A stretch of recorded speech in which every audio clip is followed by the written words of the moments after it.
We will begin with Honorable Justice A.K. Sikri, former judge of the Supreme Court of India. It's an honor, sir, to have you with us, and floor is yours. Thank you, Mr. Mohan Gopal, for your generous introduction, and my greetings to my elder brother, Justice Areen, and adorable as well as most recognized person, as you said, Mohan Gopal, about Anjali, the pioneer works which she has done and is still doing in the field of right to education and anti-corruption. And my greetings to all who are attending today's event. Mr. Mohan Gopal, you have already set the tone by stating in nutshell what the issue is and what we are going to decide. As you have rightly mentioned, that when it comes to the institution of Lokayukta or Lokpal, which we call in our country and which is known as ombudsman in some of the Western countries, there may be various facets, various aspects of challenge. As far as functioning of Lokpal is concerned, the powers which should be given to Lokpal, those or Lokayuk, those are concerned. And their appointments, what kind of person should be there in the chair. And when I talk of appointments, I feel the absence of person like Justice Sareen as Lokayukt in most. I have seen the two most distinguished Lokayukts. One, Justice Santosh Hegde from Karnataka, and Justice Areen as far as Delhi is concerned. And so therefore there are various kinds of issues which may arise, and in order to strengthen this institution. But yes, today we are, as you rightly mentioned, our scope is limited and we are concerned with the powers of Lokayuk when it comes to removal of the administrative functionaries or political functionaries who are in power, if it is found by Lokayuk that they have misused their power or they have acted which amounts to malfeasance, misfeasance, or misconduct, and they have breached the code of conduct. You rightly said in the beginning while raising this issue that who shall have the power under constitutional scheme, and now power under constitutional scheme becomes of paramount importance. So therefore when I proceed forward, and ultimately what is in my mind, and I give answer to that, let us go back to the constitutional ethos and constitutional theory insofar as the democracies are concerned, and or Indian democracy in particular is concerned. As we know, and I know at least particularly, Mohan, about you, you have been the not only student of constitutional law protagonist, and the way you have even told the judges, not only in High Court or Supreme Court level, but even at district court level, when it comes to dispensing justice as a director of National Judicial Academy, as to how they have to keep in mind the precepts or the ethos or the constitutional morality and constitutional provisions. So therefore, let us start with that, because that may provide some answer to the question which you have posed for today's discussion. As we know, our constitution, we say we the people. Our constitution starts with these words, or what I will say, that momentous words. So it is the people of the country which have given ourselves this constitution. So it is the will of these people. They want it to be governed in a particular manner which is prescribed in the constitution. Of course, the people of the country, while when we scrutinize this instrument of governance, that is the constitution, have given power to three wings of the state, which we call legislature, executive, and judiciary, to which I will come to. But then conceptually, if we know, and if we go to the, advent of democracies, because the human history shows that we had, the nations, or there were no nations at all. When the civilization started, it was might is right, and people uh, slowly developed into clans, some small societies, etc. But it's not necessary to go into that debate. But what I want to say is that it is Thomas Hobbes who gave us the theory, which is we call that origin of social contract theory or social contract, in his very famous work, Leviathan or Great Leviathan. And what he said was that people should come together, and it should not be jungle raj, or which we call might is right and everybody is of his own, but a society, the human being should be governed by some societal norms, etc. And he came out with this that we come together and create what is called as commonwealth or the state, which is called nation states, which are there. And he said that human beings would describe this common power which is there as great leviathan, which he gave that name. But over a period of time, there were various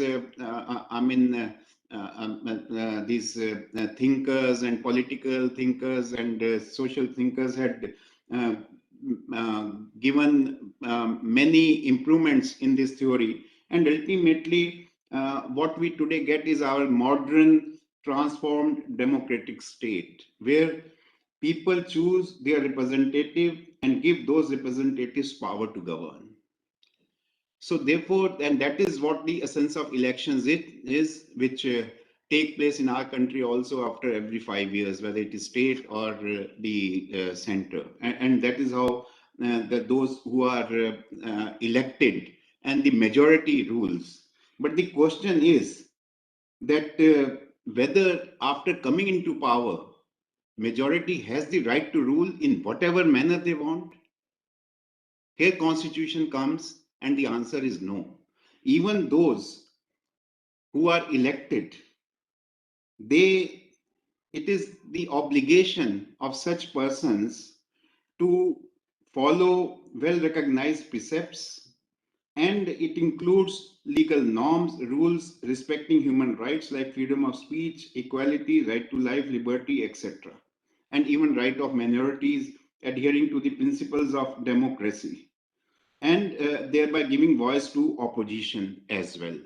All these are, I need not go into this in detail, but all this is enshrined in our constitution under various provisions when we scan through this constitution.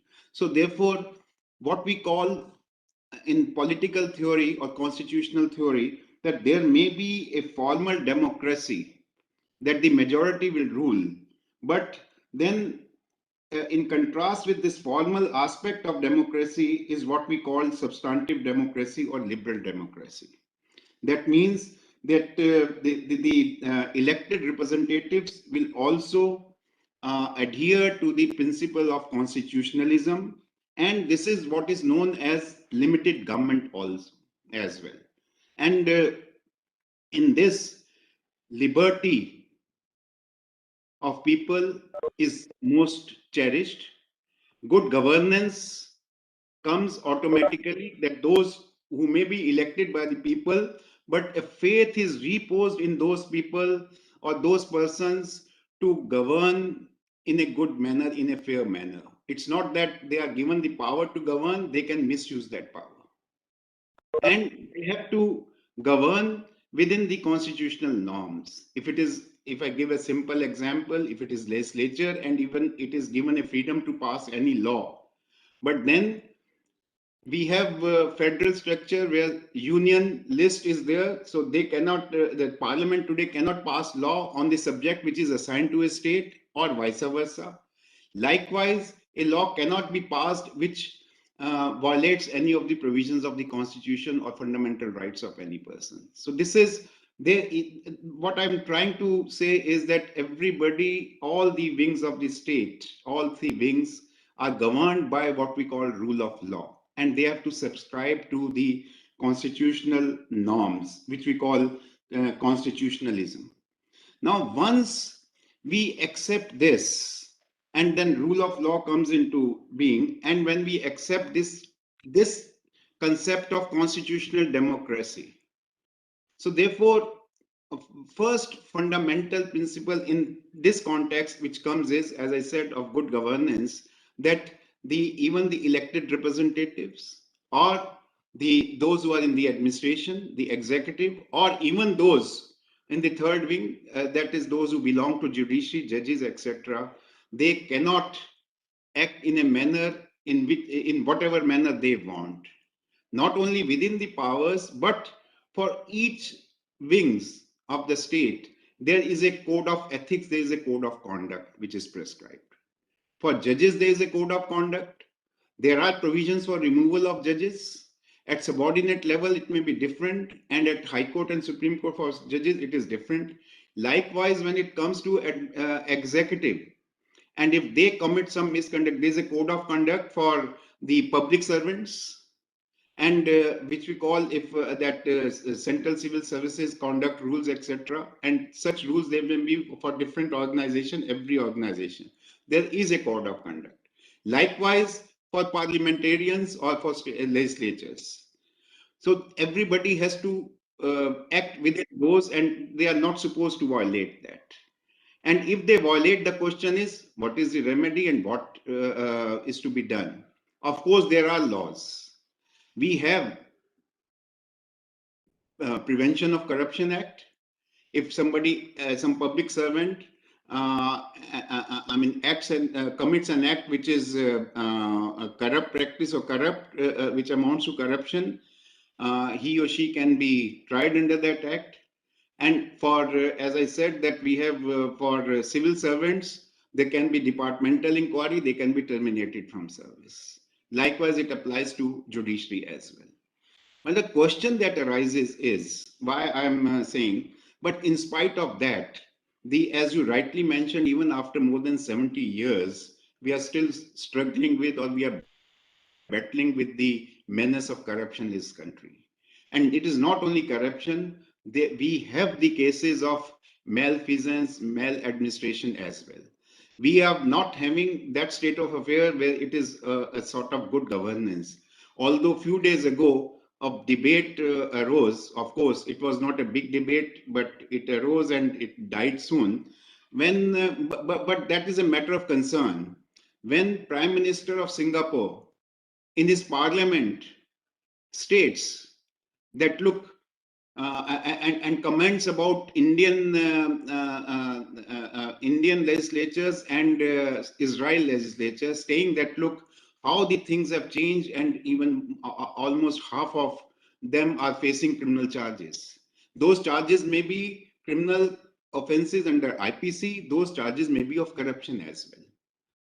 And we also know at the same time that many steps are taken, and time and again Supreme Court has said, and even the government has asked the courts to deal with these cases of corruption as early, as soon as possible, but that is not happening.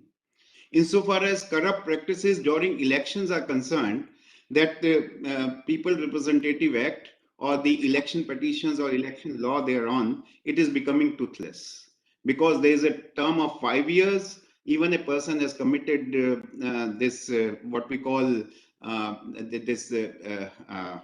has breached the code of conduct or election malpractice, and on that basis election is sought to be nullified. By the time case is decided, their term is over. And corruption cases also are not decided that soon. Insofar as cases there may be against the these executive or the administration are concerned, there is a possibility that some particular officer who may be corrupt and a government servant or employee, but may be shielded, because it has to be taken at the level of the government itself, in-house mechanism of holding inquiry, etc. But then there are judicial reviews and other things. Problem is that wherever there is an in-house mechanism, and decisions are taken. Decision not only regarding this, a decision about even particular acts of the government or of the administration, etc., are there. If that is challenged, the judicial review, which is permissible on particular act, is in a very limited sphere. As we know very clearly that it is the courts cannot go into the merits. It is only the decision-making process, the fairness of procedure, which can be gone into. So in all this, when we find that the other mechanism, and we have even the Commission of Inquiry Act also to go into such things, but that is again the prerogative of the government to constitute such a commission and hold an inquiry or not into against the allegations. Now that is one part, but on the other hand, we know and it is not only in India and elsewhere as in other countries as well, where we are all heading towards what we call welfare state. That every state wants to work.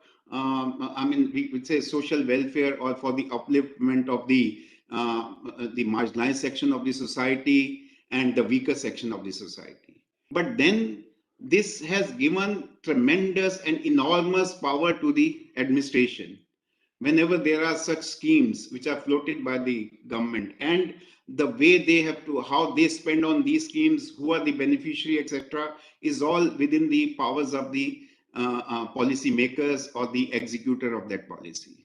And as I said, the judicial review of such, and insofar as policy decisions are concerned, law is very clear that there cannot be a judicial review, a particular policy is right or wrong, unless it is actuated with mala fide or it is beyond the powers of a person.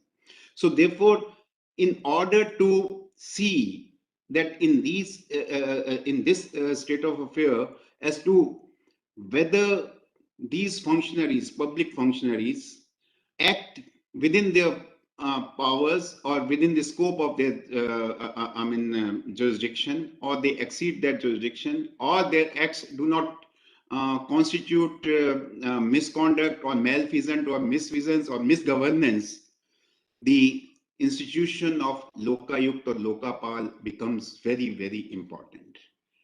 Because it is that institution then in these circumstances which is an inquisitorial method of that, and one if a complaint is filed, a person who is independent of these three wings and who holds an inquiry and finds whether a particular whether he's a MLA or he's a minister or he is some public functionary belonging to administration or executive, has committed some irregularity or misfeasance or not, or has not dealt with the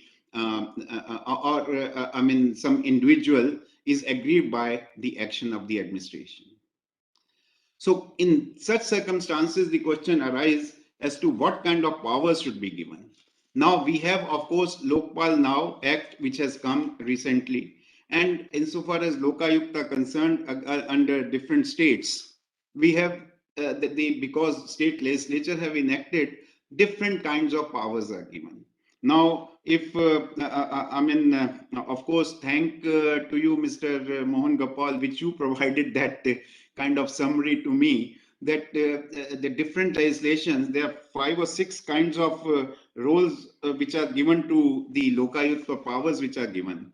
One is Lokayukta has no power to recommend removal or any punitive action at all. So that is Tamil Nadu. So even if something is done, something is said, and a report is there, it is toothless. Then second is Lokayukta's role is to conduct an inquiry or oversee investigation. So inquiry can be conducted and investigation pursuant to something is found to be wrong. So Lokayukta is given that power or that role to oversee that investigation, and here have a case filed in the appropriate court against the official, including provide necessary approval, sanctions, oversee prosecution without a broader role, including a power to take action on the civil side. And the examples are Odisha, Bihar, Himachal Pradesh. Third is Lokayukta may make a recommendation but has no further role if recommendation is rejected by the competent authority. So he can say that, look, a person has committed this, he should be removed. But then his role ends there. Whether it is accepted or not, he has no further role. And there are 6 states which fall in this category. Then Lokayukta may make a recommendation, and if she is not satisfied with the action taken. So in the third case, it was that he has nothing to do further. But here, if he is not satisfied with the action taken, he may make a special report to the governor, and a special report may be placed before the assembly. So this is the position in 10 states, which include Jammu and Kashmir, Andhra, Telangana, Delhi also, and Punjab, Rajasthan, etc. Then comes the little more power of Lokayukta that make a declaration that the official must be removed. And on this declaration, official has to resign. So therefore, it is a resignation, which is then declaration may be accepted or may be rejected. So although declaration is made, if declaration is accepted, then he has to resign. The word is resignation, and it is in Karnataka, which was there. And the 6th is, which was earlier in Kerala, about which we are discussing. Then he has a right to give that declaration, and on that, official has to mandatorily resign. So that was the position in original Kerala Act, which now with the ordinance, it is changed and it is made that it has to be only accepted and not that automatically it is to be followed. So with that amendment, Kerala is now at par with Karnataka. Now the question is, in this context, we come to the issue whether such a power should be there or not. Now, see, important aspect is, if I see from 2 angles. On the one hand, if we have to, one can say that if the institution of Lokayukta should not be toothless. So one view is that no such a power should be there, which is in as given in Kerala, which was unamended act originally given, that if he has come to such a conclusion, and there may be various reasons, and I know because I still remember during his tenure when Justice Arjan was Lokayukta, he had shared a few instances with me which I remember, but he will give that to you, where he had given such recommendation, but which was overlooked. The government slept over that, or government just sat tight over that, and even when it was, recommended to the, escalated further to the governor, even governor did not act on that, because normally the governor acts on the aid and advice of Council of Ministers. So they may be, today's position in Delhi is different, where they, at some level, the lieutenant governor and the chief minister may be at loggerheads. Of course, situation is improving, but still, if you remember in 2-3 years ago, and the matter has gone up to Supreme Court number of times, and I have been a part of that Constitution bench judgments as well. But then at that time, it was not that situation. And this power at the center, and at Delhi being this what we call union territory. So at the same government, and therefore the governor may not act on that. So that may be one situation. So therefore, if even if the Lokayukta finds glaring instance of misuse of power or act of corruption, but ultimately no action is taken on that, if it is left to the executive or to the legislature. That is one scenario, extreme scenario. On the other hand, the argument which may be against giving such a power to the Lokayukta could be, number one, that these persons are either elected, or if it is an executive officer at administration, he is appointed to that public office. How Lokayukta and outsiders should be given a power to remove them? They are elected, and therefore it should be in-house mechanism. And number one, number two, that Lokayukta may also be wrong. Lokayukta has given that finding, but it is not necessary that the finding is correct in all respect. Because if it is a finding of a court, then it is at least subject to appeals, etc., and it is tested at the higher court. But here, if this kind of power which was given under the Kerala Act earlier, And even if it is exercised wrongly, the repercussions are very serious. The person is going to be removed from the office. And it leads to, and when such powers are given, there may be another problem that after all, as far as appointment of Lokayukta is concerned, government has a major role in that. So government will like to appoint those persons who are pliable or who have a particular political leaning, which may again give rise to various other issues. So in this context, we have to decide and we have to see what should be there, what kind of power should be there with the Lokayuk, which should be a balancing power, and we should take into consideration the interest of both the sides. I remember here some of the actually not in an identical manner, but in a little different manner, this situation had arisen in England. And in England, where the Lokayukta had done this and which the government had not accepted, the what had happened, it was case of pensioners, etc. For paucity of time, I am not going to the facts of that case, where the ombudsman had said that, look, the government had not acted fairly in respect of, it is called trusting in the pensions promise, and the government was found guilty of maladministration, occasioning injustice to the pensioners. But the report was given, the parliament did not act on that. But what they did, four of them, pensioners, they went to the court and they wanted this that the judicial review of refusal or rejection by the executive insofar as the report of the ombudsman is concerned. So therefore, that gives me, and here the court had passed detailed direction, and the test which was developed there was which is called cogent reasons test.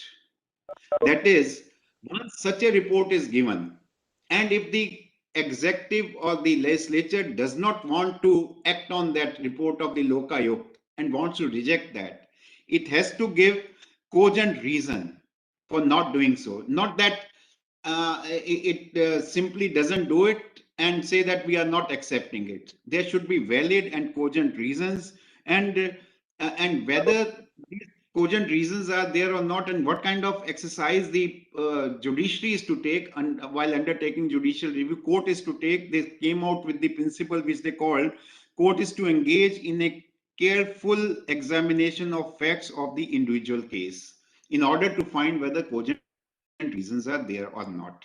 So if there are no cogent reasons, judicial review court will exercise its power and will call upon the deciding authority to go into the issue again, and issue a writ of mandamus or certiorari can be issued in particular circumstances. So going by that, what I feel is, and without taking further time, that we I mean, as I said earlier, that we have a vibrant democracy, we believe in good governance, rule of law, etc.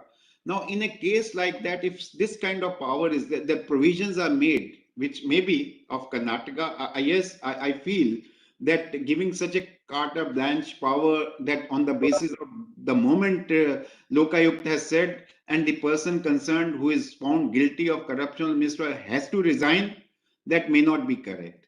But if other thing which I said, that okay, if it is to be that the court, suppose as I said in the other cases, that there is one ladder of appeal, etc., and it is to be seen.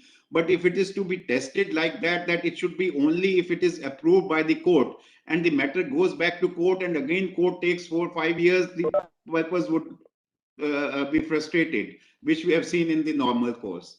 So why not give that kind of power, that yes, it is for the which is in Karnataka, which has now been amended by Kerala by ordinance, but with the rider, and there should be specific provisions in the act itself that it should normally be accepted, but if it is to be rejected, there would be cogent and valid reasons for that, and then that is made, such a decision is subject to judicial review so that the courts are able to look into that. And in our country, it has been happening in the sense we have seen many times when such things have happened, PILs are filed that look why such and such report was not accepted. So those avenues are there open. And what I filed is that if the judicial review is undertaken by the courts on the principle which are laid down by the this English court, and the judgment is R. Bradley versus Secretary of State for Work and Pensions, and it's a judgment of 2007. So that may be one way of balancing both the interests. That is what my view is.